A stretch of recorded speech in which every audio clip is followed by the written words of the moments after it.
fourth round of the 11th Mediterranean Championship held on Montenegro, Petrovac, Budva, from the 19th of June 2021 to the 26th. I was playing Dragisa Blagojevic, playing from Montenegro, Grandmaster. It was the fourth round. I had 1 win and 2 draws on my pocket up until this point. And let's see how it went. D4, knight f6, c4, g6.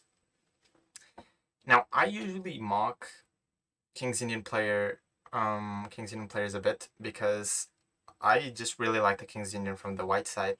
But I saw that my opponent always plays this fianchetto system. And I gotta say, specifically in this one, I kind of fancy black's chances. Especially with this line that I employed here, knight c6, knight c3, bishop f5. I feel like it leads to very, very unbalanced play, and I think black has quite some chances. But he plays b3, which is one of the lines. More common is d5 or h3. Even knight e1 has its reasoning. He goes b3, knight e4 is the principal move here. But unfortunately for me, he did not go bishop b2, takes bishop e4, queen d2, d5, which is the main line. And I think black has a very, very healthy position. He goes knight d5, which took me by surprise.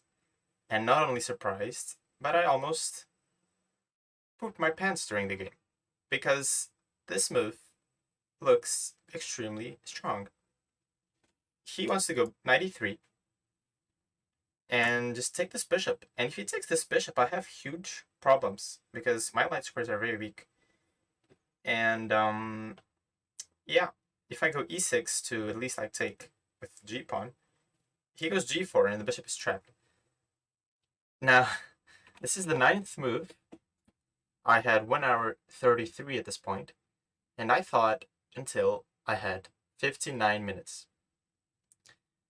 Now, I'm not the kind of player that gets into time trouble very often, nor am I a particularly fast player, but I usually keep the time well managed. But sometimes you really gotta use a lot of your energy on one move, on one critical move. And yeah, it's unfortunate that this is still theory, but for me, it's a critical moment because I don't know what to play, and this is quite a sharp position.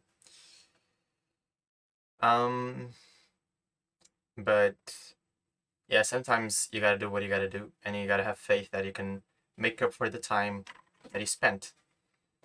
I played knight f6 after half an hour thought, but I played knight f6 very unconvinced because I knew this was a bad move. Because he can simply take, go bishop b2, bishop e4, queen d2, d5. We have the same main line, but white has saved up some tempos. But why did I go for this then? Well, I thought mostly about e6, but I just couldn't make it work. And not only that, but sometimes you have to make some practical decisions.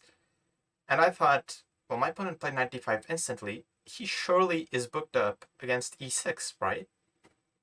So, because the thing is, this leads to extremely complicated lines. Knight c3, I thought.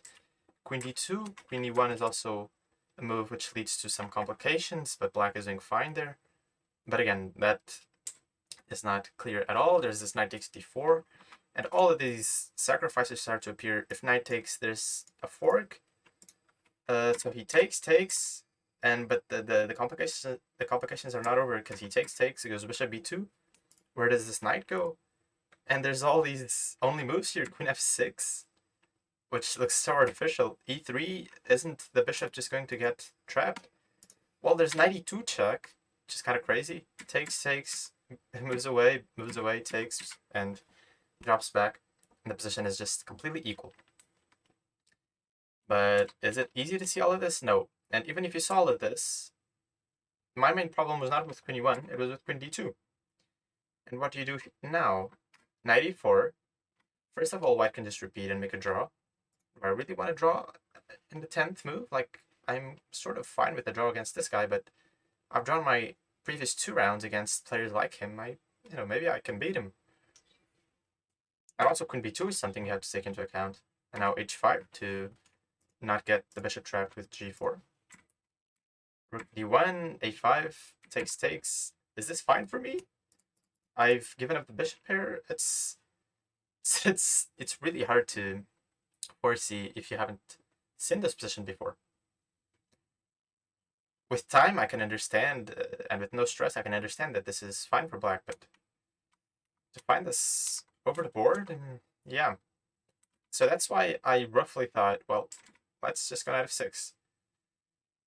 But this is a problem I have a lot of times.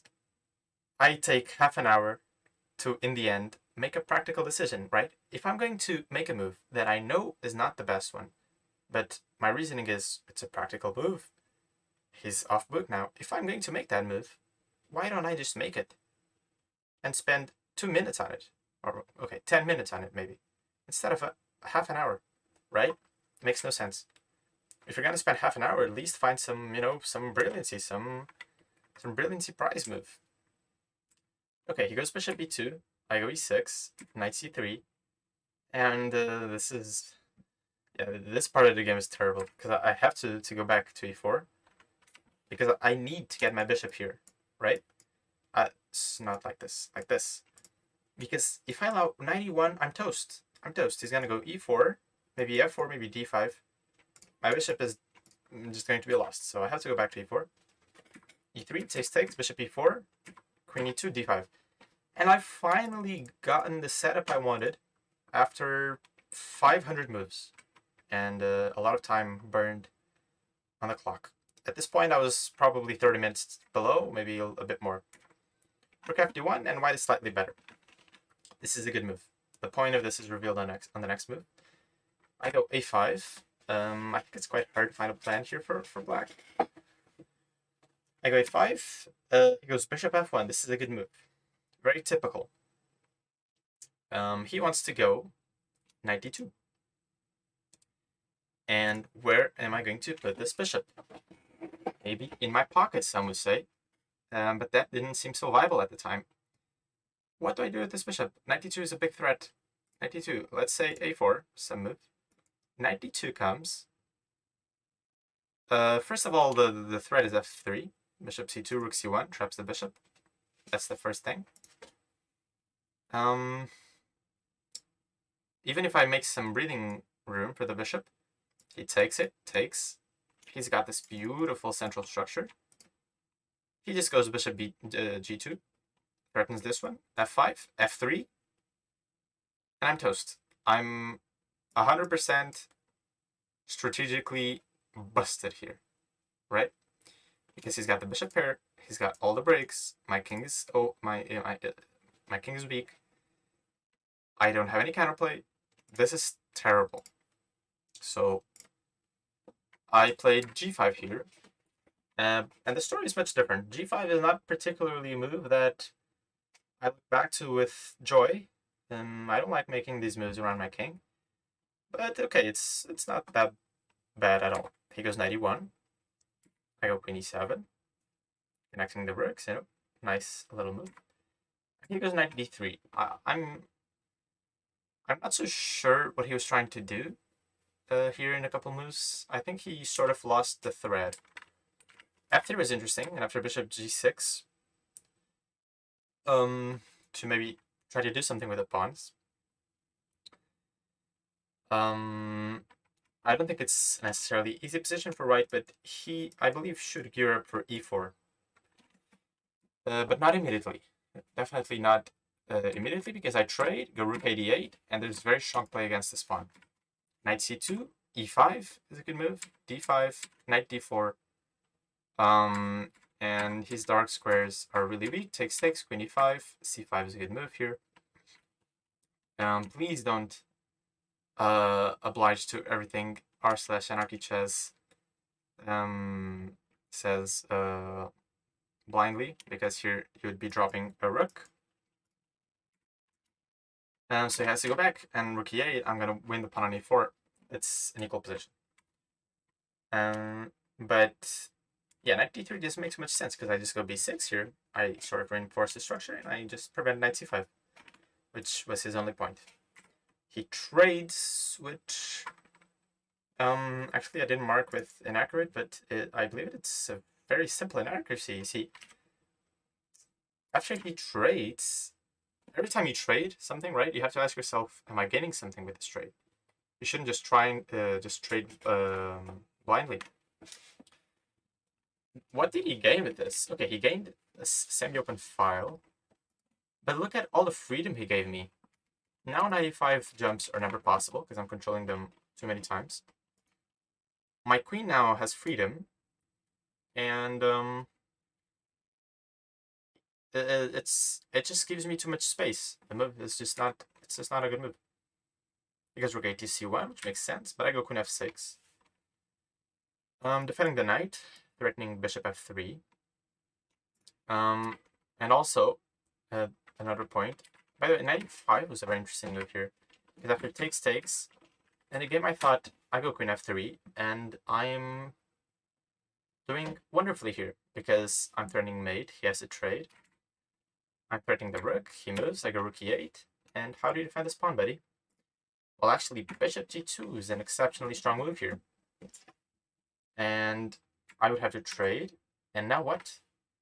If I take on e5, he takes on d5. And there's problems. There's big problems.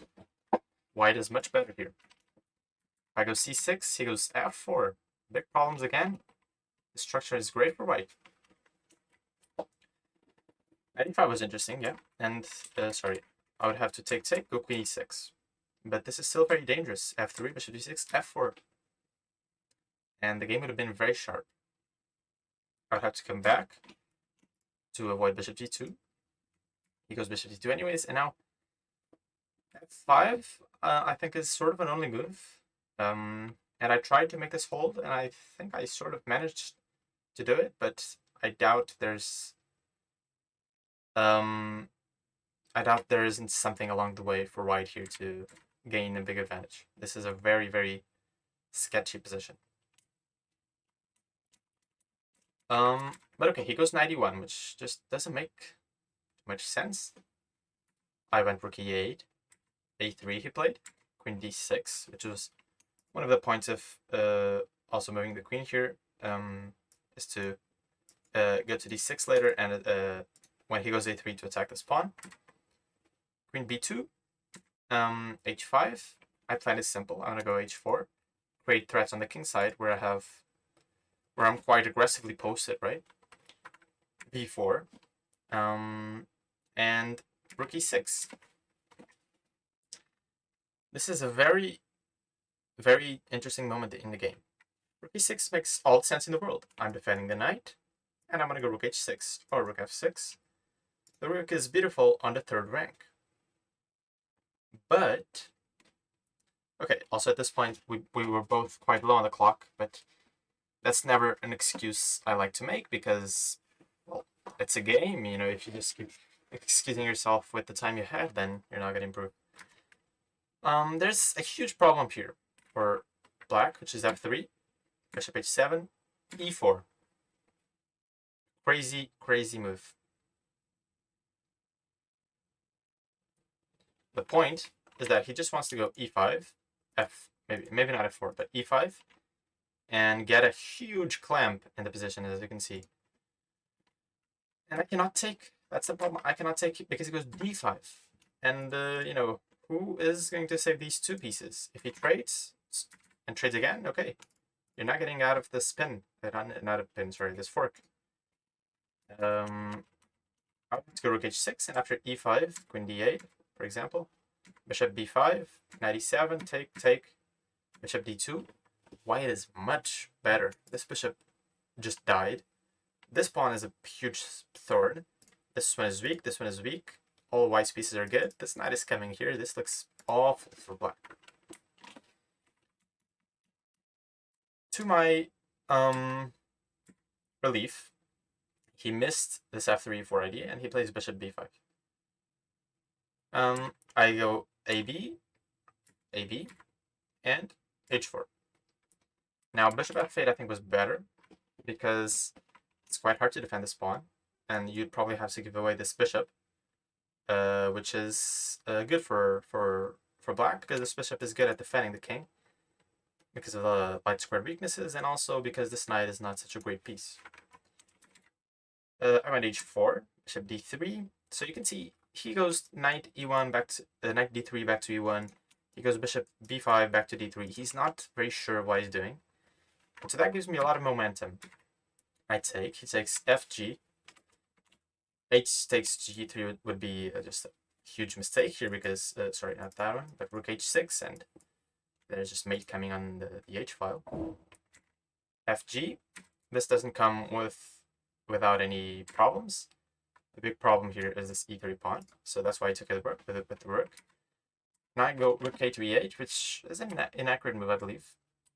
Knight a7 would have been a very fancy, but quite a good move. The point is the theme of blockade. Aaron Nimzovich, I believe, in my system, his famous book. By the way, Aaron Nimzovich is a very old player, like one of the old masters. And he talked about how knights are the best pieces at blockading pawns. And this bishop is an awful bishop. It's blocked by everything. Everything is... Every pawn is on its square. Actually, there's only one piece that's not on his square. And if I can prevent b5 and put my knight on b5, he's in a world of hurt. For example, knight f3, I just go queen e7, defending the pawn, and attacking this one. Bishop b2, knight b5. And as simple as that, black is much better. Also, not to even mention these ideas, which are just gnarly, but even without that, it's all a matter of counterplay, right? If you don't have any counterplay, you are most likely doing very badly. And white doesn't have anything here. Black has all the trumps. Another intent is to go rook, sorry, 97. Another intent is to go rook a1. So the knight is pinned. I cannot go knight b5, but now I go rook back to e8, and I'm just going knight b5 next. Also notice how there's no piece that can prevent knight b5. The only try would be to go b5, per se, but now just queen d7. And after rook b1, now knight c8 is a nice move. And the knight is heading towards these beautiful squares. And that's pretty much all. Because, well, it's not like white is lost, but black would have a significant positional advantage. I think that's very instructional, by the way, knight e7. Instead I go rook a to e8, which is just a blitz move, right? You just attack the pawn, activate the rooks, yeah, everything is great. b5, knight e7. b5 was a good move, by the way, because after knight e7, he gains some time, and it's... Okay, he goes bishop d2. It's not clear where this knight is going to. Bishop b4, I believe, would have been also an interesting move, because he just trades the bad bishop he has, and then he goes knight g2, rook e4. And sure, black is doing very good, but, position is sort of simplified. It's not that easy to break through with black. He goes bishop b2, which is maybe a little bit passive. Knight f5, rook c6, queen d7, takes. Queen b3 was a really annoying move. I thought I was on the verge of being winning here, because I'm just gonna go knight d6, attack this one, threaten this one, threaten this one. Ooh, what's poppin'? He goes queen b3. He simply stops knight d6 because he takes here, and I cannot defend this pawn. It's crazy. I go rook e7 in order to go queen e6, perhaps. Yeah, in order to go queen e6 and also keep c7 defended. He goes knight f3, and I go queen e6, which is a very interesting move. And at this point, I think he just thought I blundered a pawn with knight takes g5. But I had seen this. I had queen g6, and I thought, oh, I'm completely winning. Next, I just take on g3. Sorry, if the queen moves away. This knight is just hanging. If knight back to f3, I have knight takes g3. And this looks pretty much over. Now queen takes d5 is something I missed in my calculations. And I'm not sure if he saw this, but this would actually lead to some complications. The basic idea is, if I take on g5, he goes e4. And he unleashes an attack on my queen, and he attacks my knight. So it's not that easy. Chess is never that easy. Knight takes g3 would have been my move here. And after queen d8, check. I have to go bishop f8, and then e4 to try and save the knight, but knight takes c4 just wins. There's more variations to this. This is complicated, but black is, I believe, winning there. If queen takes d5. He goes knight h3, which I thought was just completely losing. I go knight takes g3, crushing open his whole king side. Knight f4 is not a move because there's knight e2 check, double check, with a fork. It's one of the rare, now that I think about it, it's really rare that a knight can fork a king and a knight. But that happens because there's another check going on. Crazy. Okay, king f2, takes, queen g4, and white is just collapsing completely. He took, which surprised me again. I took, king f1 takes, king e1, check, king e2. At this point, we had reached time control on move 40. We had gained 15 minutes each. But I was so thrilled I was winning that I forgot to, keep my head cool, as in the previous game. First of all, I have a draw in pocket, obviously. Just check, check, check. Second of all, I'm mating him. Third of all, I'm a pawn up. So what could really go wrong? Well, okay. Rook e4 here was the decisive move. And now he cannot take on d5, first of all, because I take on e3, and then take his queen. Bishop b4, I go rook g4, and he doesn't have time to run away, because I made him. And rook e4, rook c3, I guess is the only intent he has. But among other things, as such, bishop takes d4. Rook g4 is decisive, rook c7, rook g2, and rook takes d2 wins on the spot because there's queen a7 check and picks up the rook. So this would have been the finishing move. But I thought, okay, let's give it another check.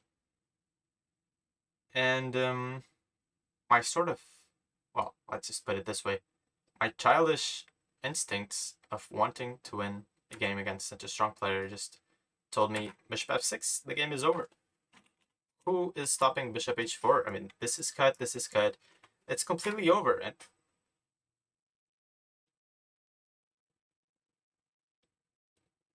if I check, he just moves away. This was just a white glove slap. I'm not even sure that saying exists in English, but so be it.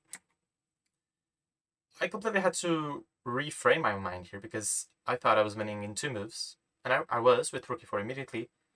But now I've just given him time to run away. Rook g4, king c2. He's making a run for it. He started from here. Look where he is now. I got rook g1, rook d2, queen h1, bishop a3, bishop e7 is a good move. If he takes, she cannot do. I go check. And I'm just going to win queens or mate him or both like this. So he has to go bishop b2, which is good. I'm forcing him to be very passive. But this is crazy.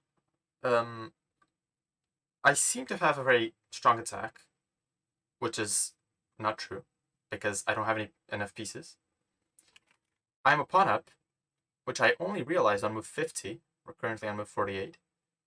Because I was so focused on just mating his king that I even didn't realize I won a pawn with that sacrifice. And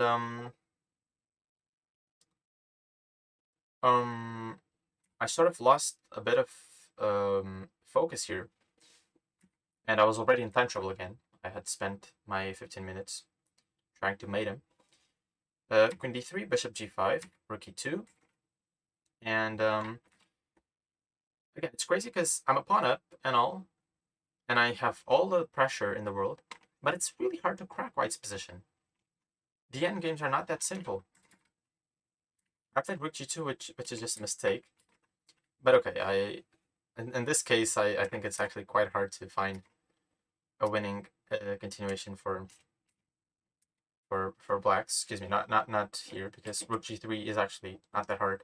It's a very simple continuation. I go f5 next, and against anything f4, and he loses. Jack just moves, and he just gets made. f5 would have been a very strong move because he cannot defend his queen. Now, yeah, I go rook g2, but now the game just gets very complicated because he takes, goes king b3, queen g1 was a mistake. But it's already not that easy to win this position at all. You know, queen endings are very famous for being hard to win, even if you're a pawn up. This structure doesn't help me at all because I have 3 weak pawns. And I go queen g1, which is another mistake in my opinion. Queen f3 is interesting. And then it has to come back. Bishop e7, I think, is a nice move. Because I'm rerouting the bishop to to d6 to just defend these pawns. Everything is defended, and now I have a free hand. But I tried to come up with this crazy idea of bringing the king all the way up